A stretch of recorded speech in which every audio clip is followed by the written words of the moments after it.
the Managing Director of Spectur. Now, Gerard's been nice enough to lend us his time this evening to give us a brief presentation about Spectur and then open it up to a Q&A. So feel free, any participants, to add any questions through the Q&A function in Zoom. And then once we've gone through the presentation, I will ask those. Gerard, it is all yours.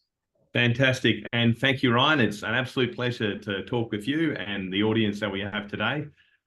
It's a bit of a new one for me. I new with Sharewise and also B, a bit new doing something at 5 o'clock Eastern time. So hopefully, you know, you're sitting on your train watching with your headphones on or at home or something like that. Anyway, I hope that you, you know, somewhere that won't be embarrassing if you get so excited, leap out of your chair. I don't want it to be awkward. So yeah, look, great opportunity to talk to you a little bit about Spectur, one of my favorite topics to talk about. Just quickly, you will need to reshare the slides. Oh, let me do that. Thank you for that. You're all right. Let me hit fire on that. There we go. Awesome. Beautiful. Okay. Well, I'm not going to do all that again. So let me leap into the most least exciting slide and moving right along. So those of you that are new to the story. So I don't have to tell you guys, we live in a world with increasing safety and security and sustainability issues. And these are compounded by real difficulties in finding the right people for crucial roles. Anyone who's doing any hiring out there knows how hard that is. And one of the things that we have done at Spectur is we've recognized these trends, particularly around safety and security and sustainability. And we're offering a digital solution that addresses the intersection of all of these problems and really hard to get people in the right places at the right times. And we think along the way, that's going to help us make communities safer, smarter, and more sustainable. So what does that look like? Well, we provide hardware, and you can see a few examples of it here, and software technology solutions that operate without wired power. So you can see the big solar panels, and they work without wired internet. So they're either little aerial 4G or a bit of a Starlink solution there. So they're completely unwired, and they complement people. They don't replace them. They complement people in remote, temporary, or unwired locations. Now, the market for this technology is really large. You know, just like where are all the people? Well, they're here, but even on these little charts here, they're scattered around, or they're at the beach, or they're in the park, or in a construction site. It's a very large, the amount of Australia, for example, that doesn't have a power point and a LAN cable nearby is a lot smaller than it's a lot larger than the amounts it does. So it's a large, growing, and it's currently a very underserved market. And the sort of complements we're making at the moment are things like security guards, rangers, lifeguards, surveyors, and there's more to come. So Spectur, what do? We're about empowering safer, smarter, and more sustainable communities.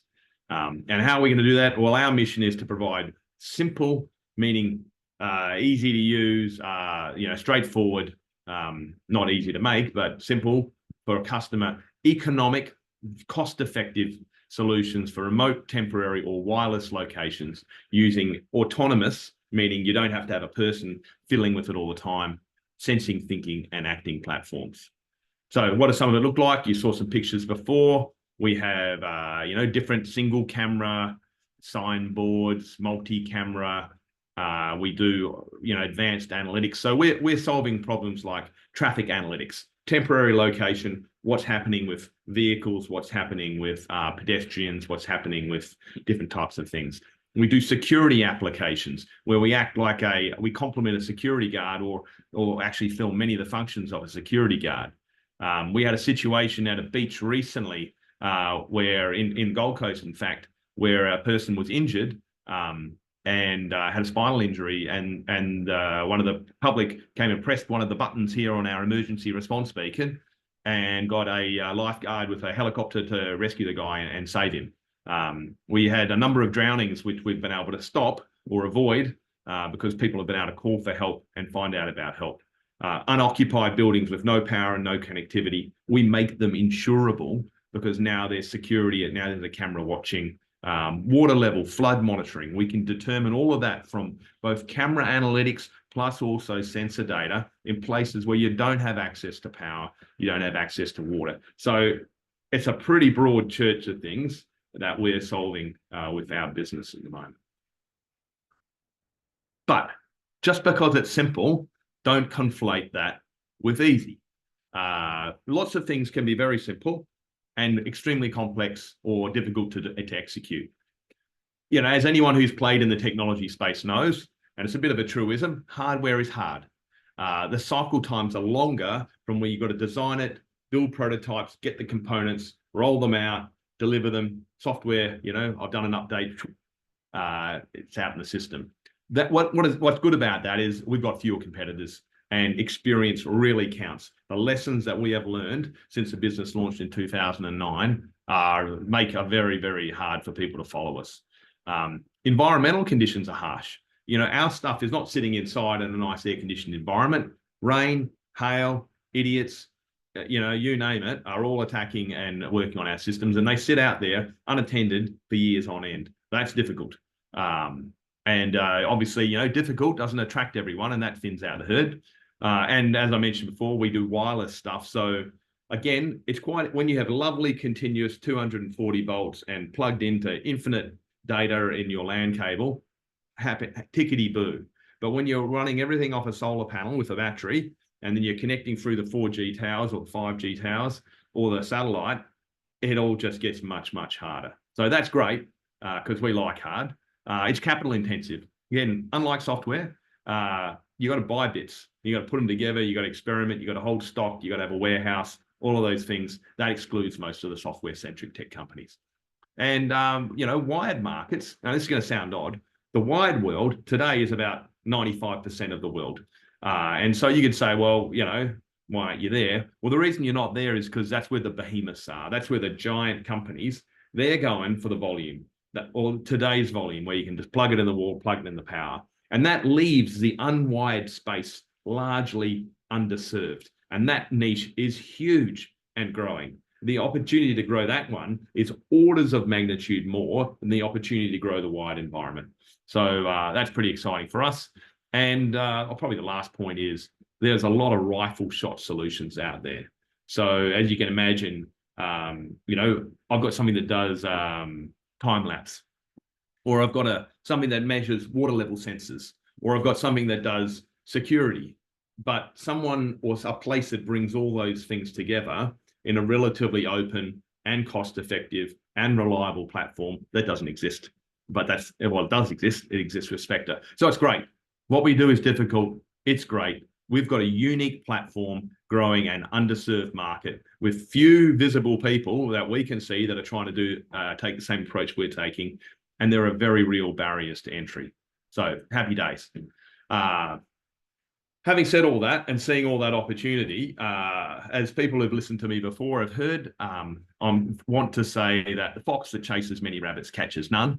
We have to be very focused in our strategy today. We are very focused on being profitable. I'll talk about it in a moment, but our plan is to generate positive EBITDA in the next year and sort of cross the chasm, cross the Rubicon, whatever analogy you want to have, and move into being a profitable business going forward. And that's meant we've had to be very focused about what we do. So we've got a unique value proposition. I've spoken a little bit about that.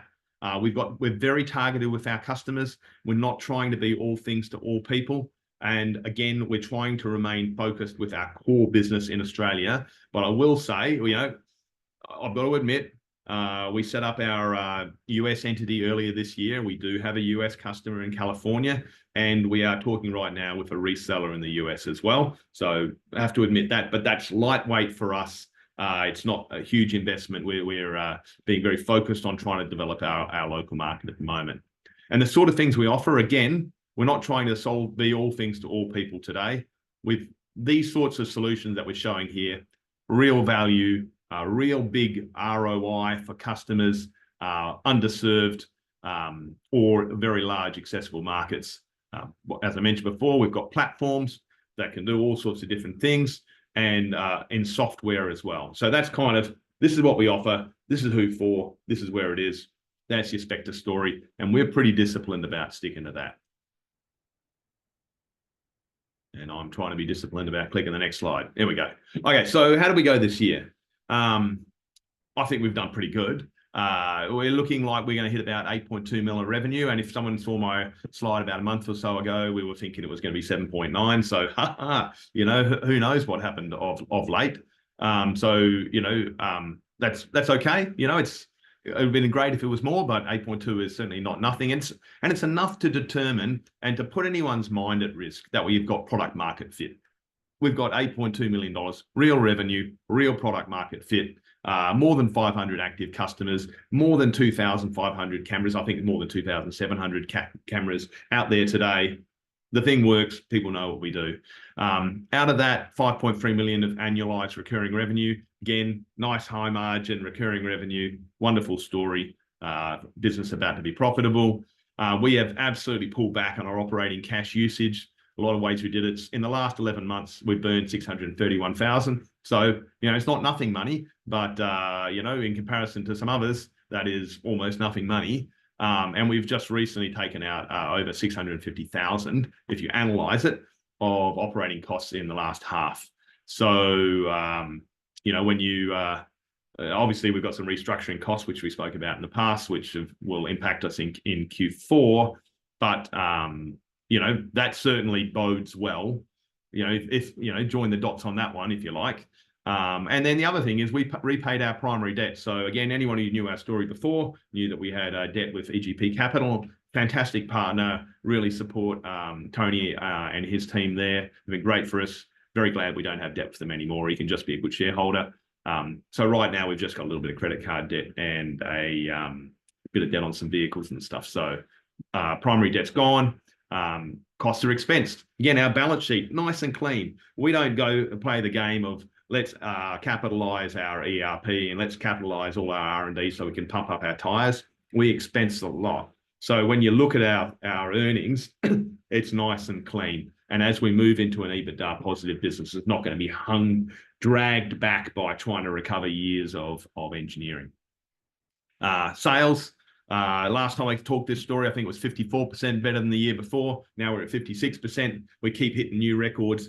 And I'll talk about this a little bit more in a moment, but sales growth has been awesome. And we've got an entirely new tech stack. So people wonder what we've been doing the last couple of years and how come we haven't made progress. I'll go back to the hardware is hard. We have gone and largely replaced our infrastructure in the cloud, which we did at the end of last financial year, beginning of this financial year. And over the last probably 12 months, we've completely renewed our tech stack. And that's so we've done the hard work has been done. There's always more hard work to be done, but that hard work has been done and will be stable for some time. So just coming back to sales at the moment, this is what our sales looks like. You know, it's not made up. This is actual sales, comparing it by financial year. And you know, that's a pretty good curve. You know, the May year-to-date sales is, you know, a country mile above. You look at the growth rates sitting at 56%. We've not grown this rapidly before in sales. And the good thing, or the bad thing, depending on if you're feeling like being a negative Nelly, is that a lot of it is long-term sales. So not all of this has turned into revenue, obviously. It's underpinning future revenue in the past. So multi-year contracts or you know, the likes. A couple of other interesting things is this year has really been a turning point for us around building out sales channels outside of fully vertically integrated. So now resellers, OEMs, distribution partners, all growing. We announced, not through the ASX, but through our other channels, you know, some great partnership with VSP.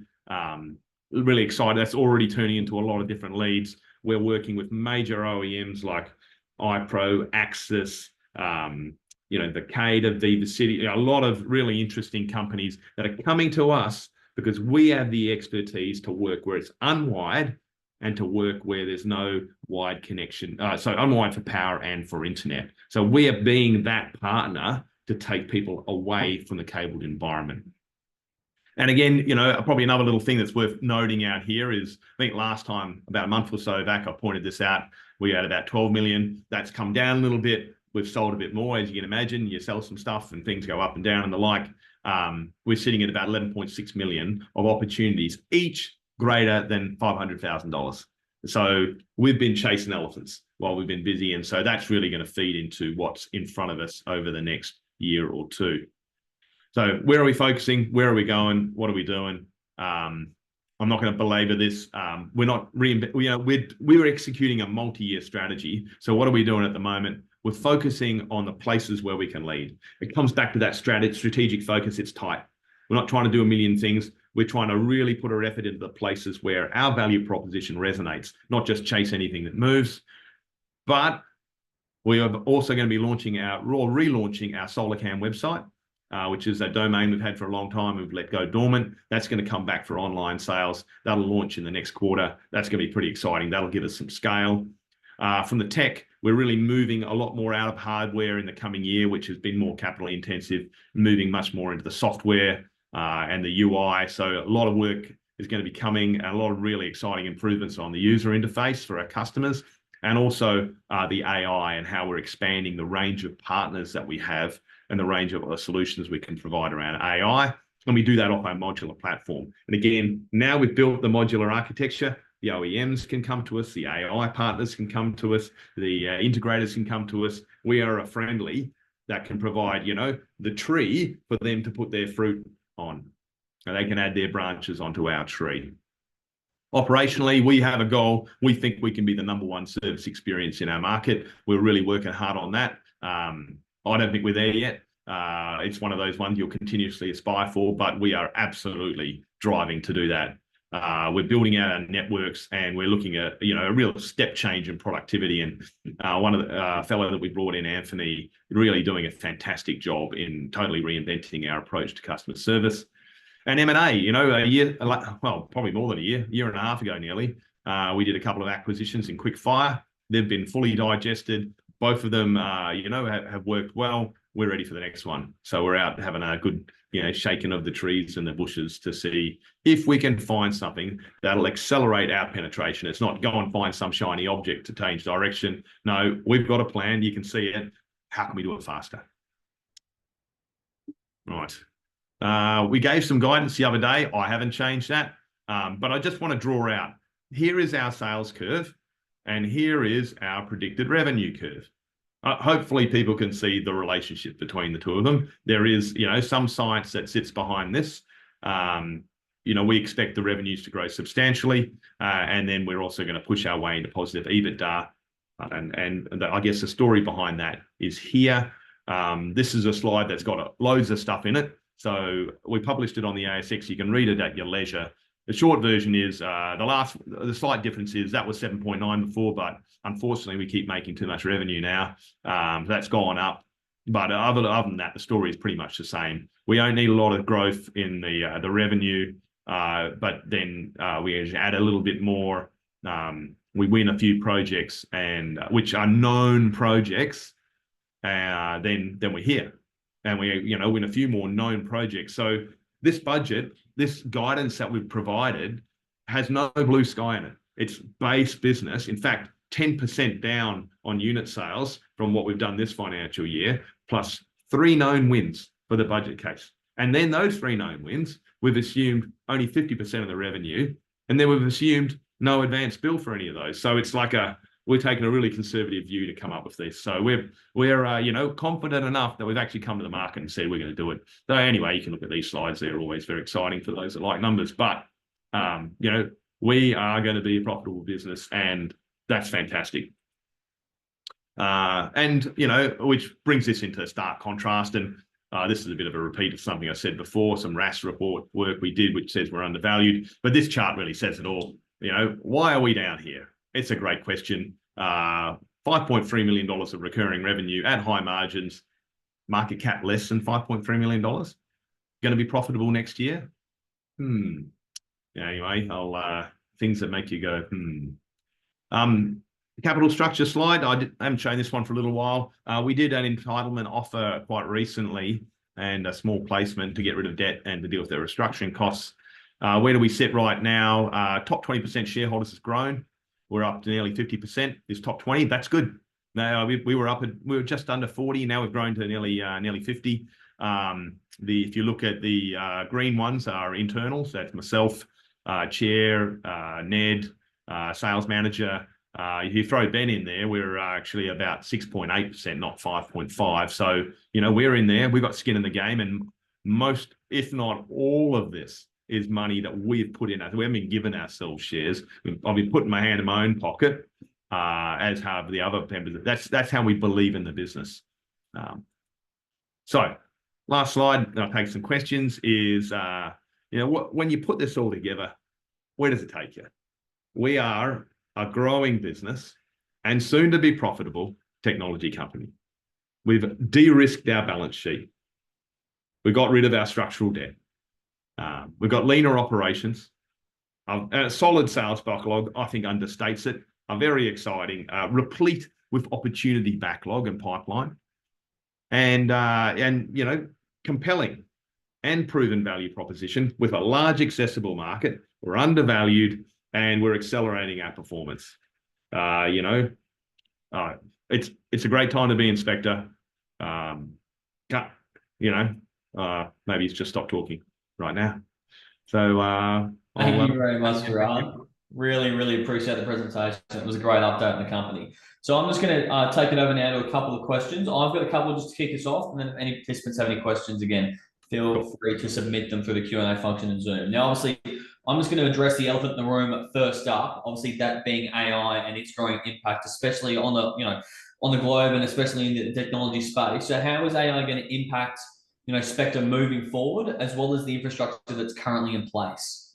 Yeah, I mean, so we are shamelessly not an AI company. What we do is we deploy the AI of others to solve our customers' problems. And so, we see AI going in a couple of paths. One is very exotic, very specialized things that will come at a higher margin, but with no volume. And then lots and lots and lots and lots and lots of stuff that will be progressively cheaper and cheaper and will become commoditized.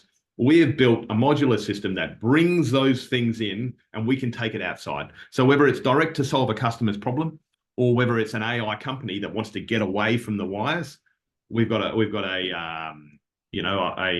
dog in both races. And so, AI is coming. It's come. It's not coming. It's come. Yes. And I think we've got a great platform to bring that into the unwired environment. Yeah, brilliant. Thank you for that clarification. Now, with the annual occurring revenue, what's its core source? Is it in the form of service agreements on the equipment? Are there lease agreements in place? Is it longer term contracts that are spanning with set rollout periods? So yes, and yes. At the moment it's made up. We have two main chunks that we reported in. One is what we call our rental and long-term leasing business. So if someone takes a long lease or a long rent, that fits in there. And the other one is our subscription business. So we have, if you buy our hardware, you need a subscription to use it. And we also have other pure subscription services like our EnviroComms work or our data management platforms or particular AI applications. So customers can buy additional services to plug into our system, take additional AI, do additional analytics. Okay. And so it's both those things into subscription. Yep. All right. Well, thank you for that. Now, obviously, you briefly mentioned the fact that you have a client located in California. Are there any other plans for exposure for new products to other new international markets? So no, I mean, certainly as Spectur, we are very focused on looking to try and dominate our current markets. Having said that, we do have some resellers that we work with that also have an international remit. And so, we're getting dragged into the Pacific, both through our New Zealand entity, but also from Australia.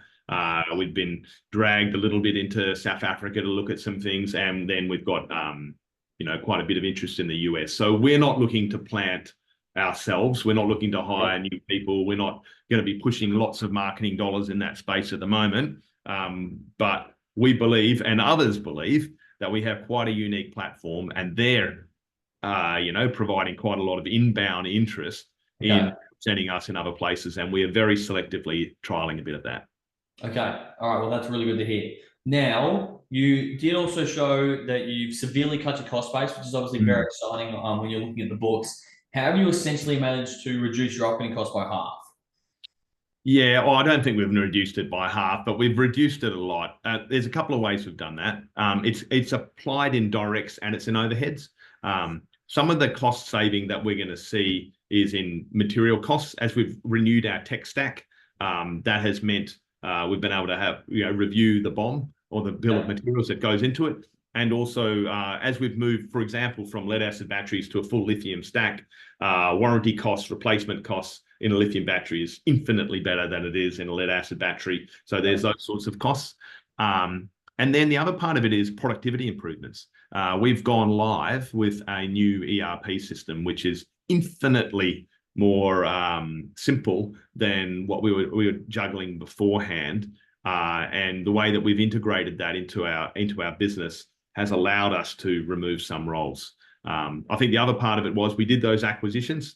As we integrated them into the business, we removed duplications in roles.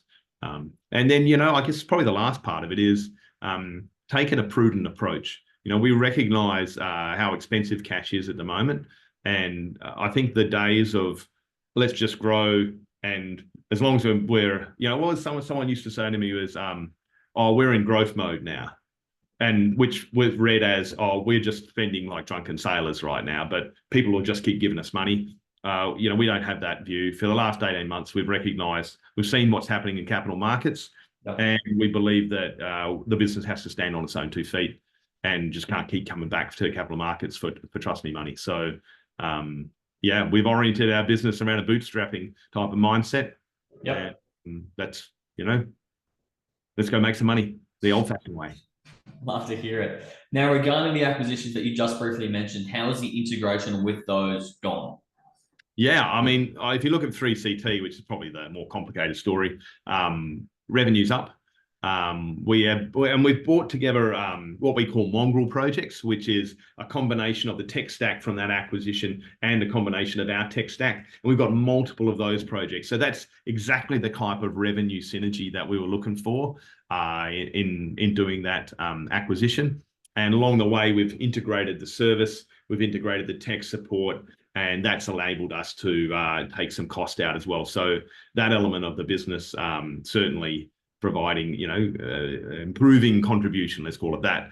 And then Spectur New Zealand has absolutely been, a wonderful learning experience for Spectur. I mean, that's the best way to describe it. It's not delivered as we would have liked.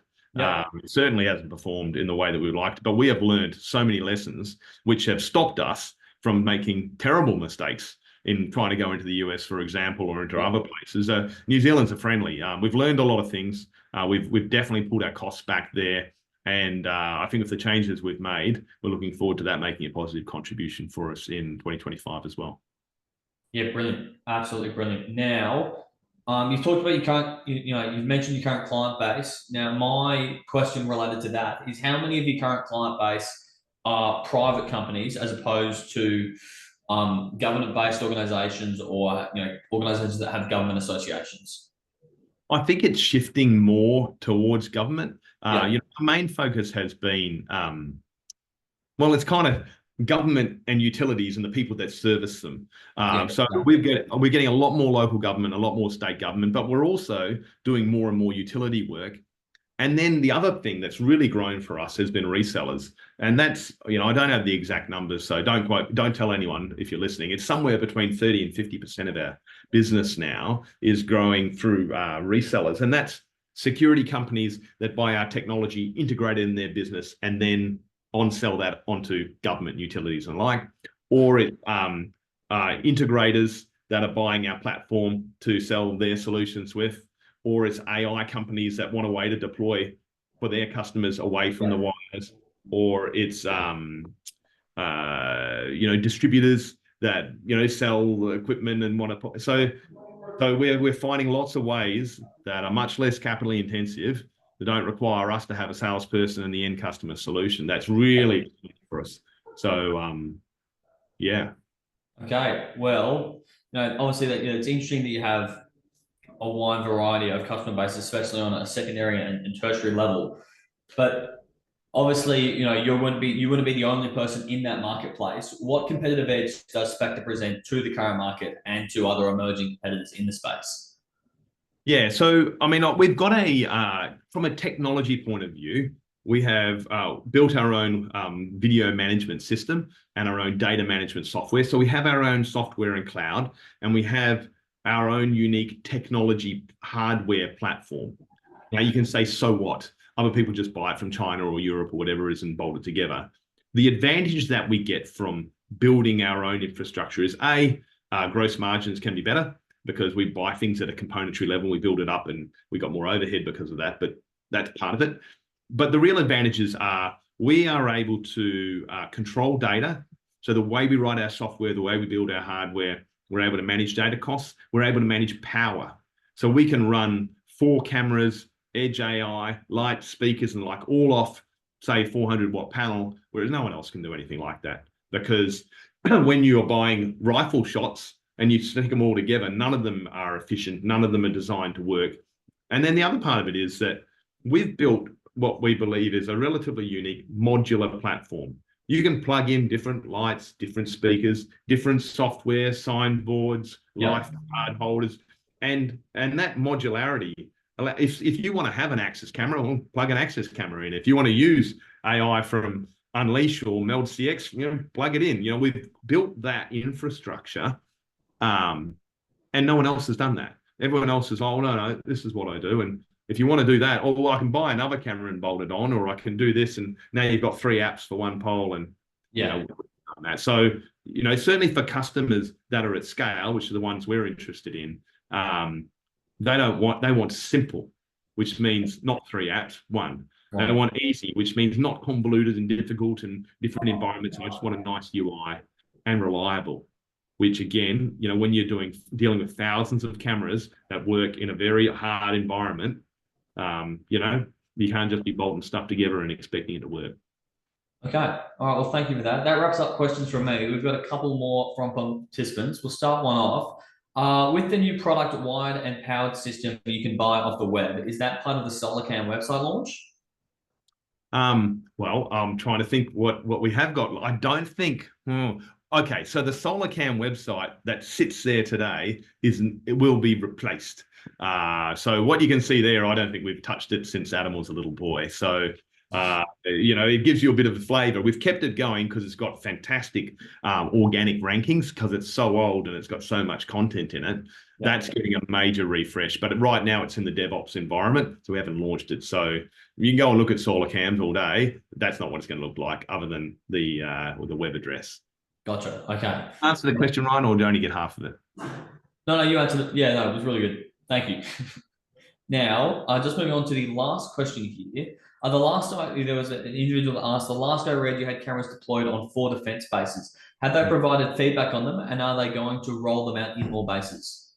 Oh, yeah. We're at a lot more than 4 defense bases, a lot more than that. But I can't say where. I can't say when that happens. I can't say, yes, as might be unsurprising is we have to be relatively cryptic. We are, we work with defense contractors, and increasingly we're, talking to them, and there's applications that we have, but if anyone who's ever worked in the defense environment knows, that's a whole sector on its own. There's a whole art to working there, and it can have moderately long purchasing cycles.